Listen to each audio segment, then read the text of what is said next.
നിങ്ങളുടെ ഓരോ യാത്രകളിലും ഒപ്പം ചേർന്നുകൊണ്ട് യാത്രാ ഇടവേളകളെ വിസ്മയകരമാക്കാൻ പാലക്കാട് തൃശൂർ ജില്ലാ അതിർത്തിയായ തിരുവില്ലാമലയിലെ ഏറ്റവും വലിയ അതിഥി മന്ദിരമായ ആനമല ഹോം സ്റ്റേസ് അവരുടെ മനസ്സിനിണങ്ങുന്ന തരത്തിലുള്ള ഫംഗ്ഷനുകൾ നടത്താനുള്ള സൗകര്യവും ഒരുക്കിയിട്ടുണ്ട്.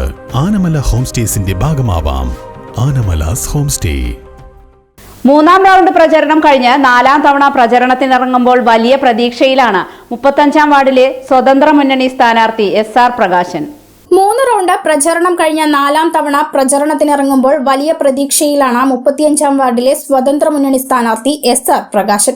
ഒറ്റപ്പാലം നഗരസഭയിലെ വികസന മുരടിപ്പ് അവസാനിപ്പിക്കാൻ ജനങ്ങൾ ആഗ്രഹിക്കുന്നതായും നഗരസഭയിൽ നടക്കുന്ന അഴിമതി അവസാനിപ്പിക്കാൻ സ്വതന്ത്ര മുന്നണി ഈ തിരഞ്ഞെടുപ്പിൽ നിർണായക ശക്തിയായി മാറുമെന്നും SR പ്രകാശൻ പറഞ്ഞു. വലിയ ഭൂരിപക്ഷത്തിന് ഈ 4 വാർഡിലും സ്വതന്ത്ര മുന്നണിക്ക് വിജയിക്കാൻ കഴിയുമെന്ന ആത്മവിശ്വാസം ഞങ്ങൾക്കുണ്ട്.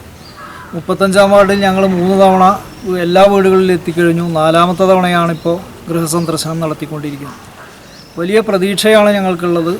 ഒറ്റപ്പാലം നഗരസഭയുടെ വികസന മുരടിപ്പിന് അവസാനം കുറിക്കാനും ജനാധിപത്യ പ്രക്രിയയിൽ ഒരു ഭരണ സംവിധാനം നിലവിൽ വരാനും ജനങ്ങൾ അതിയായി ആഗ്രഹിക്കുന്നുണ്ട് എന്ന് ഞങ്ങൾ തിരിച്ചറിയുന്നു. അഴിമതിക്ക് അന്ത്യം കുറിക്കുക എന്നത് ഒറ്റപ്പാലം നഗരസഭയിൽ അനിവാര്യമായ ഒരു ജനാധിപത്യ പ്രക്രിയയാണ്. കോൺട്രാക്ടർമാരാൽ രാഷ്ട്രീയ ദല്ലാളന്മാരാൽ നിയന്ത്രിക്കപ്പെടുന്ന ഭരണസമിതിയാണ് കഴിഞ്ഞ കാലങ്ങളിൽ ഒറ്റപ്പാലം നഗരസഭയ്ക്ക് ഉണ്ടായിട്ടുള്ളത്. അതിനൊരു അവസാനം വരുത്താൻ ഒരു ജനാധിപത്യ ഭരണ സംവിധാനം ഒറ്റപ്പാലം നഗരസഭയിൽ ഉണ്ടാകാൻ സ്വതന്ത്ര മുന്നണി ഒരു നിർണായക ശക്തിയായി ഈ തെരഞ്ഞെടുപ്പ് ഫലം വരുമ്പോൾ മാറും എന്ന് ഞങ്ങൾക്ക് ആത്മവിശ്വാസമുണ്ട്.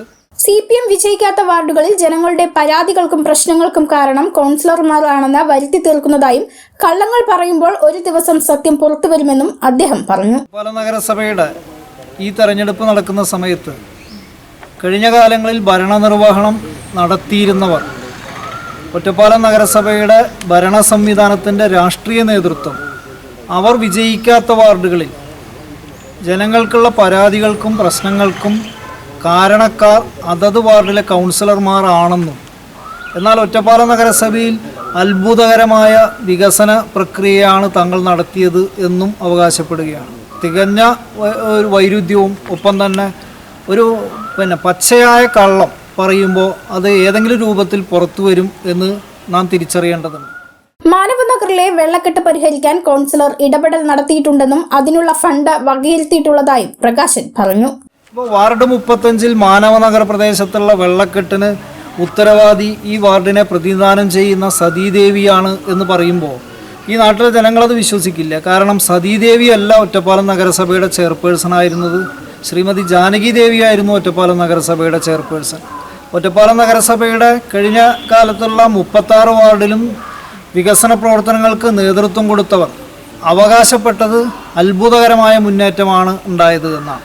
എന്നാൽ ഡ്രെയിനേജ് സംവിധാനം ഫലപ്രദമല്ലാത്തതിൻ്റെ ഭാഗമായിട്ടാണ് മാനവനഗർ പോലുള്ള പ്രദേശങ്ങളിൽ വെള്ളക്കെട്ട് രൂപപ്പെട്ടിട്ടുള്ളത്. അത് പരിഹരിക്കാൻ സതീദേവി എന്ന കൗൺസിലർ ആവശ്യമായ ഇടപെടൽ നടത്തിയിട്ടുണ്ട്. ഒറ്റപ്പാലം നഗരസഭയുടെ 2025-26 ബഡ്ജറ്റിൽ ഈ മാനവനഗറിലെ വെള്ളക്കെട്ടിന് പരിഹാരം കാണാൻ ആവശ്യമായ തുക വകയിരുത്തിയിട്ടുണ്ട്. തെരഞ്ഞെടുപ്പ് വന്നു എന്നതുകൊണ്ട് ആ പ്രവൃത്തി പൂർത്തീകരിക്കാനായിട്ടില്ല. നിശ്ചയമായും ഒറ്റപ്പാലം നഗരസഭയുടെ 35-ാം വാർഡിലെ മാനവനഗറാവട്ടെ വിദ്യാനഗറാവട്ടെ എല്ലാ പ്രദേശങ്ങളിലും ജനങ്ങൾക്കുള്ള പരാതികളും അതിനുള്ള പരിഹാരവും ഞങ്ങളെ സംബന്ധിച്ച് കൃത്യമായ ഒരു അജണ്ടയോടുകൂടി തന്നെയാണ് ഞങ്ങൾ ഈ തെരഞ്ഞെടുപ്പിൽ മത്സരിക്കുന്നത്.